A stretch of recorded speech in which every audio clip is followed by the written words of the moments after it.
할렐루야. 이제 우리 다 같이 사도신경으로 우리의 신앙을 고백하시면서 1월 6일 수요 예배 하나님께 올려드리겠습니다. 나는 전능하신 아버지 하나님 천지의 창조주를 믿습니다. 나는 그의 유일하신 아들 우리 주 예수 그리스도를 믿습니다. 그는 성령으로 잉태되어 동정녀 마리아에게서 나시고 본디오 빌라도에게 고난을 받아 십자가에 못 박혀 죽으시고 장사된 지 사흘 만에 죽은 자 가운데서 다시 살아나셨으며 하늘에 오르시어 전능하신 아버지 하나님 우편에 앉아 계시다가 거기로부터 살아있는 자와 죽은 자를 심판하러 오십니다. 나는 성령을 믿으며 거룩한 공교회와 성도의 교제와 죄를 용서받는 것과 몸의 부활과 영생을 믿습니다. 아멘. 우리 같이 찬송가 435장 나의 영원하신 기업, 우리 같이 찬송가 435장을 같이 부르겠습니다. 찬송 435장 나의 영원하신 기업, 우리 같이 부릅니다. 나의 영원하신 기업 생명보다 귀하다. 나의 갈 길 다가도록 나와 동행하소서. 주께로 가까이 주께로 가오니 나의 갈 길 다가도록 나와 동행하소서. 세상 부귀 안일함과 모든 명예 버리고 험한 길을 가는 동안 나와 동행하소서. 주께로 가까이 주께로 가오니 나의 갈 길 다가도록 나와 동행하소서. 어두운 골짝 지나가며 험한 바다 건너서 천국 문에 이르도록 나와 동행하소서. 주께로 가까이 주께로 가오니 나의 갈 길 다가도록 나와 동행하소서.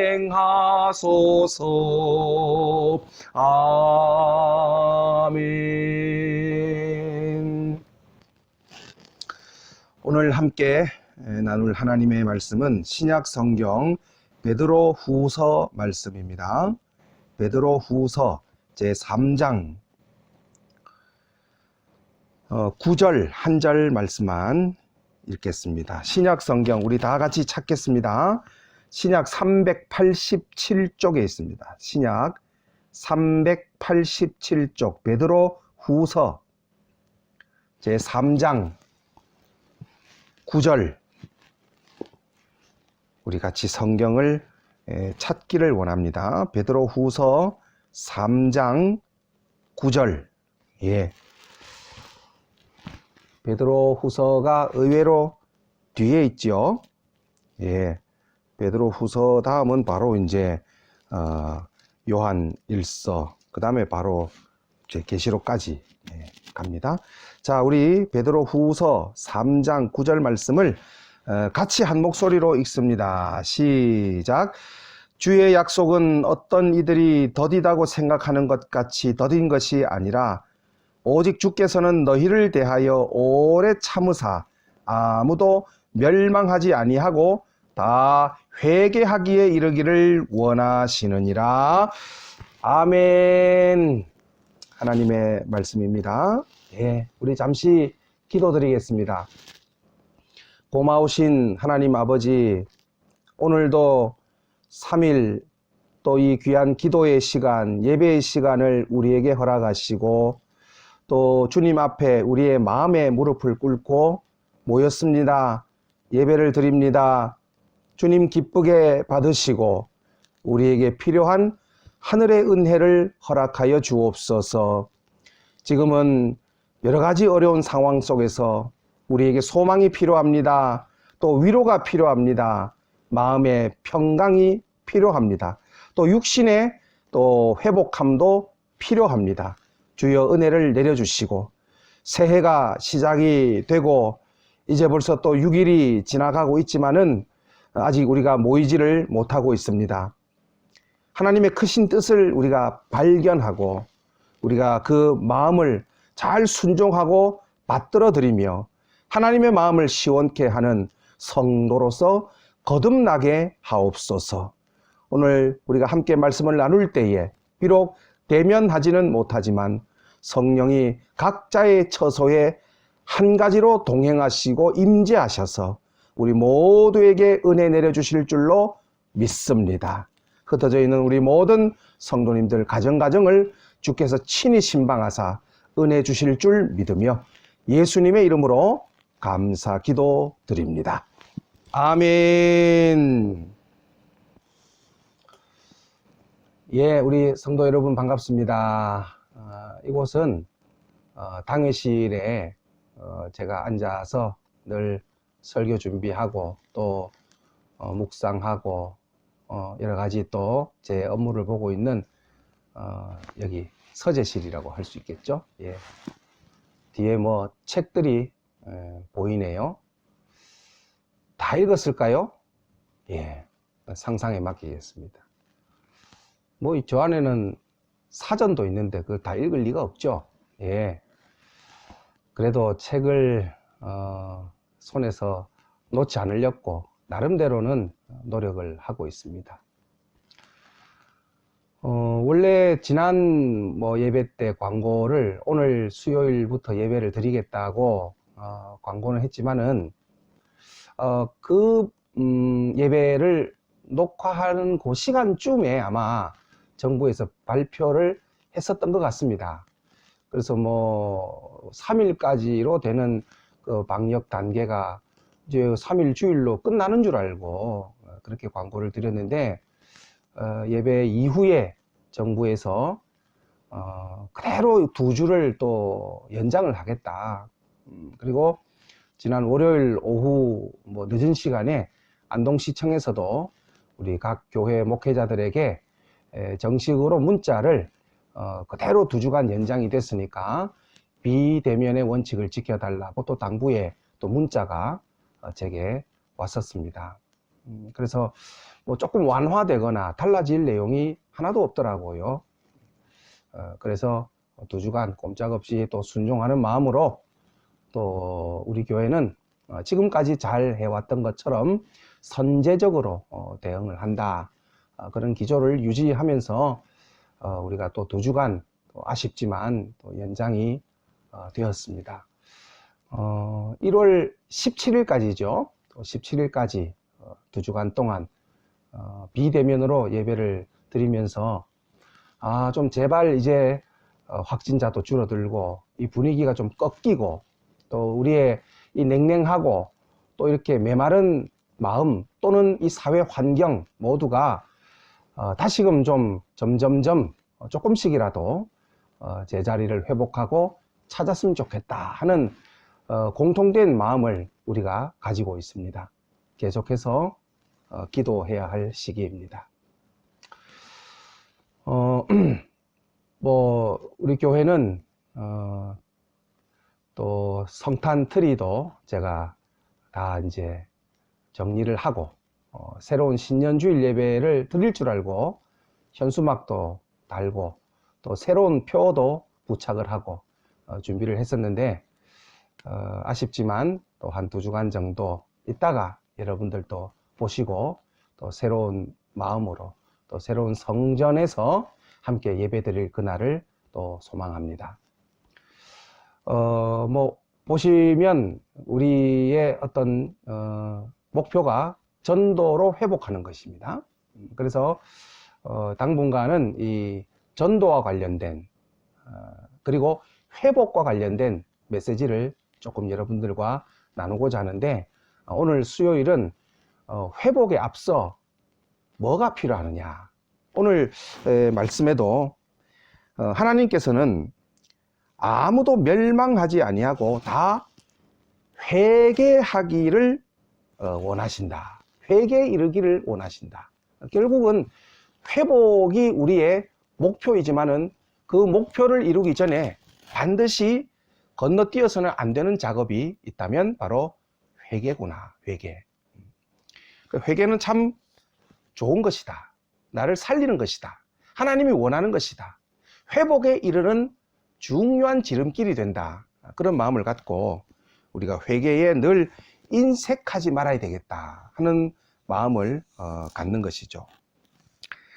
오늘도 하나님께서 멸망하지 아니하고 회개하기에 이르기를 원하신다. 그 말을 이제 반대로 해석하면 회개 안 하면 어떻게 된다는 겁니까? 멸망에 이른다. 아주 무시무시한 결과죠. 회개 안 하면 절대로 안 된다라는 것입니다. 그래서 우리에게 하나님께서 기회를 주실 때에 회개를 절대로 놓쳐서는 안 되겠다. 그리고 회개의 기회를 그냥 건너뛰어서는 안 되겠다 하는 마음을 우리가 좀 가져야 된다라는 것입니다. 그런데 대부분의 사람들은 이 회개의 기회를 놓칠 뿐만 아니라 회개를 놓쳤다 그러면 그 다음에라도 회개를 하려고 조금 몸부림치고 다시 한번 회개할 수 있는 은혜를 달라고 좀 매달려야 되는데 회개는커녕 더 강팍해지고 마음은 더 완고해지고 오히려 악해지는 경우가 참 많더라는 것입니다. 이게 문제라는 것이죠. 구약 성경에 많은 왕들이 나오는데요. 정말 하나님 마음에 합한 왕, 그리고 우리가 조금 본받고 따라야 할 왕은 거의 눈 씻고 봐도 별로 찾을 수가 없습니다. 우시야, 여로보암, 아합, 또 애굽의 바로 같은 유명한 왕들 많이 있었지만 이런 왕들의 진짜 문제가 어디 있었을까? 이걸 생각해 보면 그 왕들 또는 많은 그 성경의 등장인물들이 어떤 죄를 지었느냐, 그리고 어느 만큼 죄를 지었느냐, 조금 지었느냐, 많이 지었느냐, 그게 핵심이 아니더라는 것이죠. 죄를 지었냐 안 지었냐가 아니라 주제가 회개죠. 회개했느냐 안 했느냐, 여기에 우리의 관심의 초점을 좀 맞추어 보고자 합니다. 많은 성경의 인물들 곁에는요, 이것을 지적하고 또 깨우쳐줄 많은 선지자들도 같이 나옵니다. 하나님의 종들이 그들 곁에 있었죠. 그런 악독한 왕이었지만 엘리야, 엘리사, 아주 걸출한 또 선지자들이 있었고, 또 우시야 시대에는 미가야, 또 미가, 이사야, 뭐 아모스, 호세아, 우리 소선지자들의 어떤 시대들이 쭉 이어지거든요. 소선지자들이 뭐 우리가 아는 사람만 해도 열 몇 명쯤 되는데 성경에 무명의 선지자들도 나오거든요.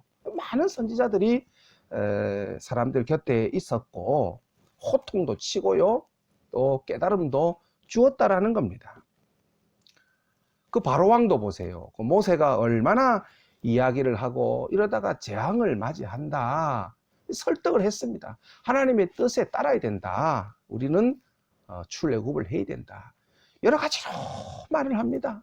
안 되니까 10가지나 대한 재앙을 또 하나님이 내리신 거 아니겠습니까? 문제는 돌이키지 않는 겁니다. 아무리 말을 해도 회개하지 않는다. 여기에 문제가 있다라는 겁니다. 우리는 회개할 찬스가 분명히 지나갑니다. 기회가 온다라는 거죠. 그 기회, 그 찬스를 절대로 놓쳐서는 안 되겠다. 제가 지난번 시간 때도 잠깐 지나가듯이 말씀드렸지만은 하나님께서 정말 이 성도들이 모이는 것을 좋아하시잖아요. 그건 우리가 잘 알지 않습니까? 교회는 결국 말 그대로 모임입니다. 핵심은 모임이라고요. 모이기를 피하는 사람들의 습관과 같이 그래 하지 마라. 말세 때에 사람들이 잘 안 모이려고 그럴 텐데 절대로 그렇게 따라가서는 안 된다라는 말씀이 나오듯이 하나님은 정말 이 성도들이 모여 기도하고 모여 예배드리고 모여서 찬송하고 모여서 교제하는 것을 하나님은 좋아하신다고요. 그런데 이 좋아하시는 우리 성도들의 모임이 지금 왜 막혔을까? 여러분, 그런 걸 우리가 생각을 해봐야 됩니다. 지금 생각할 기회 아닙니까? 우리가 그동안 모임에 얼마나 간절함이 있었던가. 여러분, 스스로를 한번 돌아보고 생각을 할 기회입니다. 나는 교회 모임에 얼마나 간절함으로 모였던가. 교회 모임을 사모하셨나요? 얼마나? 그리고 하나님이 이 예배를 기쁘게 받으실 텐데 내가 예배에 정말 정성을 다하고 일주일 내도록 그 주일에 초점을 맞추어서 살아가는 나의 삶의 그 길이 정말 하나님 앞에 부끄럽지 않은 그 예배에 정성을 다하는 나의 마음이 있었던가. 결국 하나님을 경외하고 하나님의 그 영광을 노래하지 못한다면 우리의 어떤 존재의 목적을 잃어버리는 것이거든요. 그래서 예수님도 그 성전 근처에서 비둘기 팔고 돈 바꾸고 전혀 예배에 관심도 없으면서 예배당 근처만 서성거리는 많은 장사꾼들이나 오가는 사람들에게 호통을 치신 거 아닙니까? 그 상을 파는 상을 엎어버리고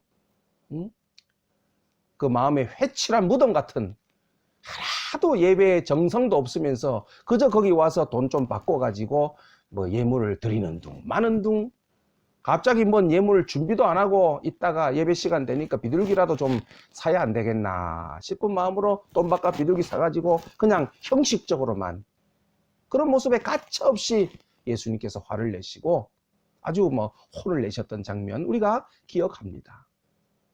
하나님의 마음도 우리에게 반드시 이런 깨달음의 지금 기회를 주셨다라는 것입니다. 그래서 우리 교단에 해마다 왜 주제가 있죠. 올해 우리 교단의 주제가 주여 이제는 회복하게 하소서, 그런 주제로 올해를 시작을 한 걸로 제가 알고 있습니다.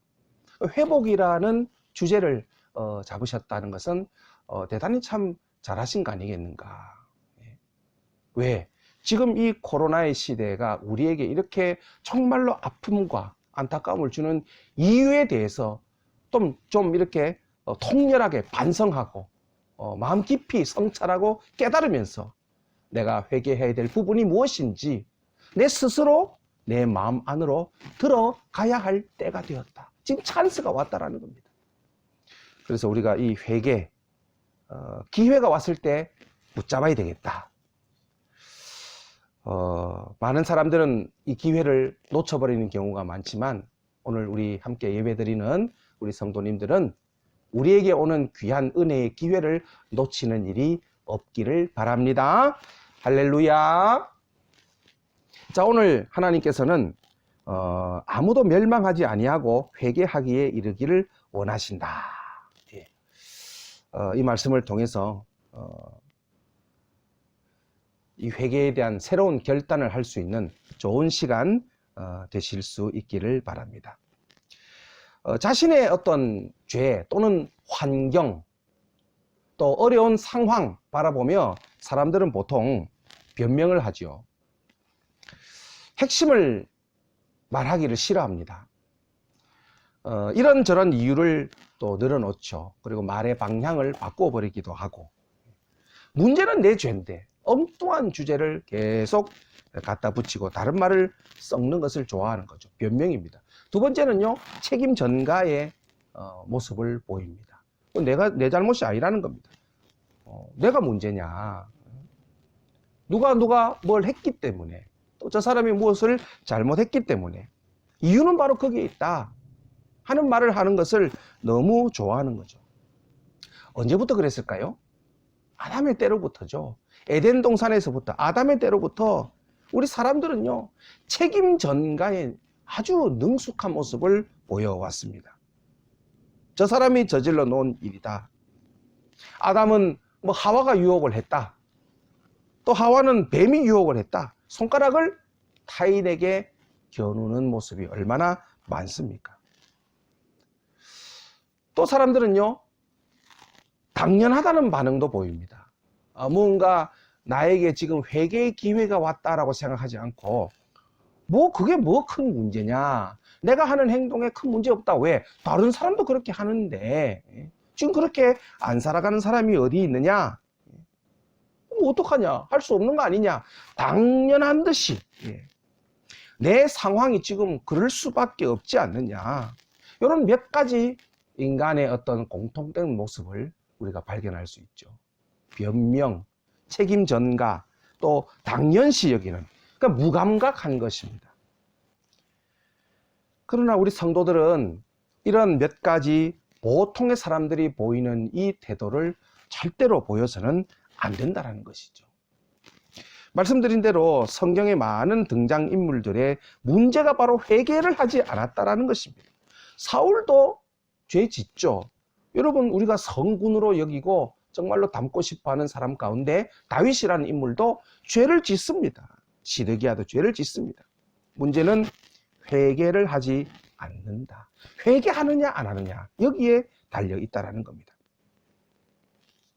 다윗 보십시오. 다윗이 큰 죄를 지었죠. 살인의 죄를 짓지 않았습니까? 그러면 사울은 무슨 죄를 지었을까? 그 다윗을 질투한 것밖에 없지 않느냐, 이런 생각도 할 때가 있습니다. 그러나 가만히 생각해 보면 사울이요, 질투만 했는 줄 아십니까? 사울에 비하면 오히려 다윗은요, 우리에게 워낙 알려진 그 밧세바 사건, 그 유명한 사건 때문에 다윗이 무슨 큰 죄를 지었다라고 생각하고 있지만, 사실 이 사울은요, 그 질투 하나 때문에 높 땅에, 그러니까 다윗이 숨어 들어간 곳을 계속 쫓아다니지 않습니까? 그 높이라는 땅에 제사장 85명을 한꺼번에 죽인 사건도 있습니다. 아합 왕이 죽인 사람도 얼마나 많은지 모릅니다. 그 안에 이세벨이 그 나봇의 포도원을 빼앗으면서 그 신실한 사람, 나봇이라는 사람을 아주 억울한 누명을 씌워서 죽여버리지 않습니까? 신약의 헤롯 왕도 자기 아내와 맏아들을 죽이고 자기 동생을 죽이면서 그 아내, 그러니까 제수씨를 차지해버리죠.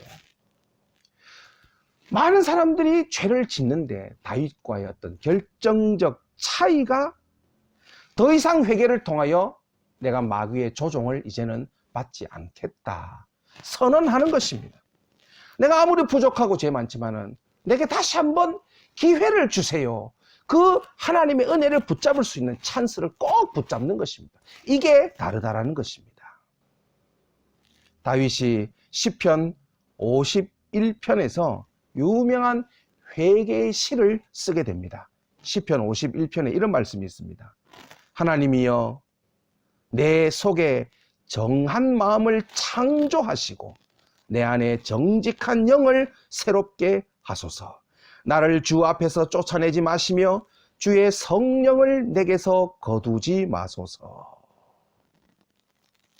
그리고 시편 51편에 또 17절에는 하나님께서 구하시는 제사는 상한 심령이라. 하나님이여 상하고 통회하는 마음을 주께서 멸시하지 아니하시리이다. 그의 바램과 이 기도시처럼 하나님은 다윗을 다시 품어주신 것입니다. 그래서 실수요 있었지만은 그 수많은 사람들이 다윗보다 더 큰 죄를 지어놓고도 뻔뻔하게 회개하지 않는 한 하나님의 사랑은 다윗에게로 갈 수밖에 없는 거죠.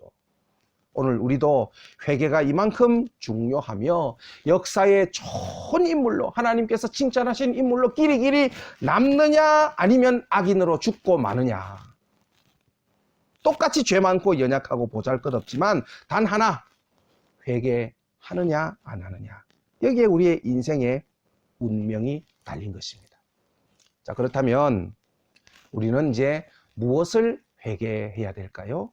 제일 첫 번째는요, 나하고 하나님만 아는 영역이 있습니다. 그게 어딥니까? 나하고 하나님만 아는 영역. 어딜까요?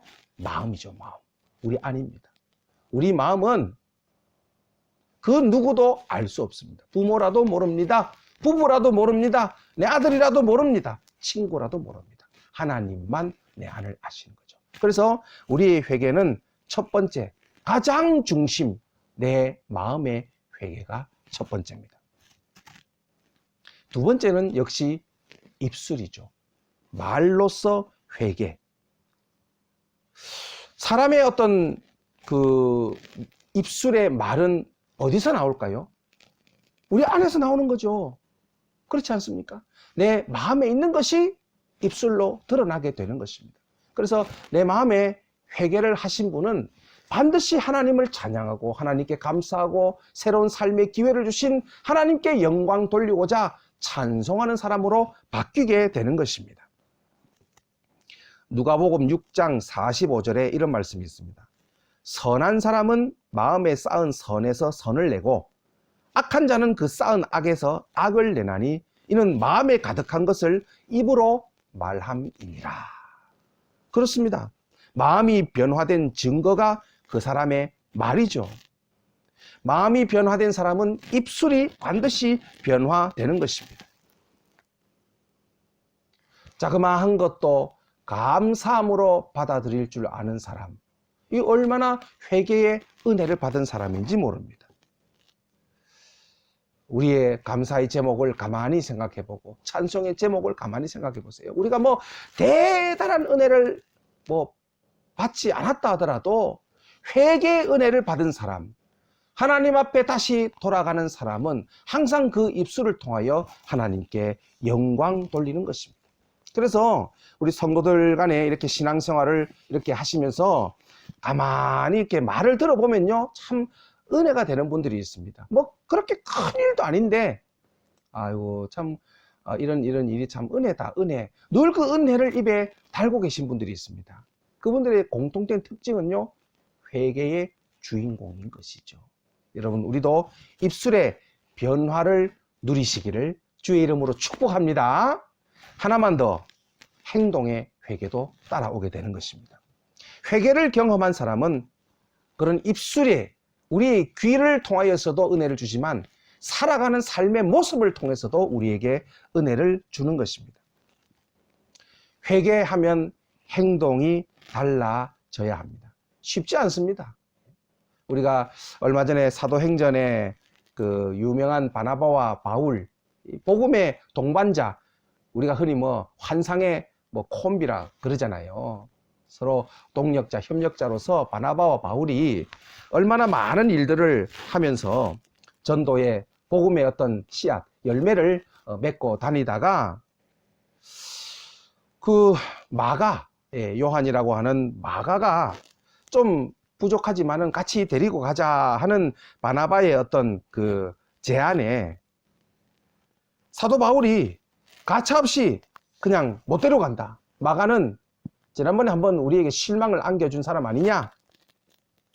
그러면서 그 환상의 콤비가 깨져버리죠. 그래서 결국 바나바는 이 마가를 데리고 가고 바울은 실라를 데리고 가게 되는 것입니다. 사도 바울은 회개한 사람이거든요. 그렇지 않습니까? 예수님을 만나고 그의 눈이 싹 멀어버렸습니다. 그의 입술도 완전히 닫혀져 버렸습니다.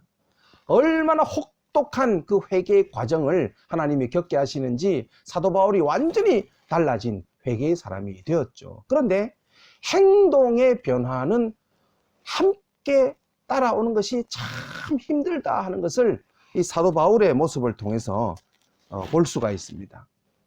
아직도 바나바는 저렇게 관용의 행동을 보이는데 왜 바울은 저렇게 좀 받아들이지를 못하고 관용의 모습을 못 보이고 좀 이렇게 냉혹하고 차갑게 저렇게 내쳐버릴까? 그만큼 행동이 변하고 행동의 회개가 어렵다 하는 것을 알 수 있죠. 그렇다고 이것을 포기해야 될까요? 사도 바울도 늘 그런 이야기를 합니다. 자신의 모습 나중에 다 자신이 한번 돌이켜 보았겠죠. 그러면서 정말 나는 곤고한 사람이다. 내가 정말 절제되지 못한 내 행동 어쩌면 좋으랴 탄식하는 것입니다. 아직도 옛사람, 이 사망의 몸에서 누가 나를 건져내랴. 내 안에 나는 그렇게 생각하지 않는데 내 안에 또 다른 내가 있는 것 같다. 그래서 나의 행동이 좀 이렇게 절제되지 못하고 사랑의 그 행동을 내가 아직도 하지를 못하고 있으니 이 사망의 몸에서 나를 어떻게 누가 좀 건져낼 수 있으랴 탄식하는 겁니다. 사도 바울도 참 힘든 거를 고백하는 거죠.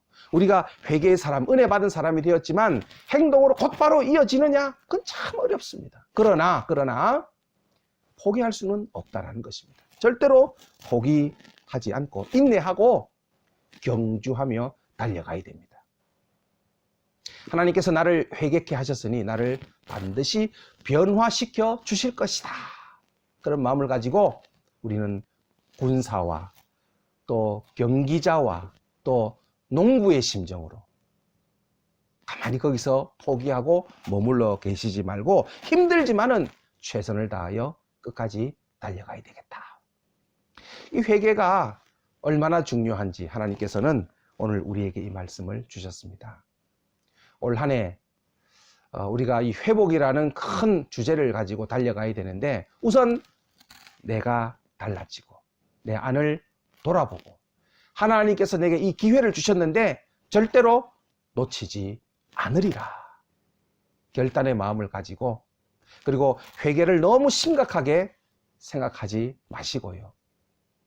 우리가 어려서 부흥회 같은 데 가면 회개하면 막 등 막 때리고요. 막 뛰어라 그러고요. 눈물 한 바가지 흘리게 하고요. 북치고 막 소리 크게 찬송해야 되고요. 목이 쉬도록 막 두 손 들고 막 시름소리 비슷한 소리를 끙끙 내면서 뭐 그게 회개인 줄 알고 자랐던 적도 있으니까 조금 회개라는 말이 좀 부담스러운 그런 이미지가 우리에게 없지 않아 있는 것도 같습니다. 그러나 여러분 너무 그렇게 부담스럽게 생각하지 말고 이 생활 속에서 오늘을 내가 돌아보고 내 말을 생각해보고 내 행동을 잠깐 돌이켜보면서 하나님 아버지 나에게 새로운 마음, 정한 마음 주세요. 나를 주님의 은혜에서 멀어지지 않게 해주세요. 다윗의 그 고백이 오늘 나의 고백이 되어서 내 가까운 곳에서 회개를 실천해 볼 수 있는 그런 우리 사랑하는 주님의 자녀들, 성도님들이 다 되시기를 주님의 이름으로 축원합니다.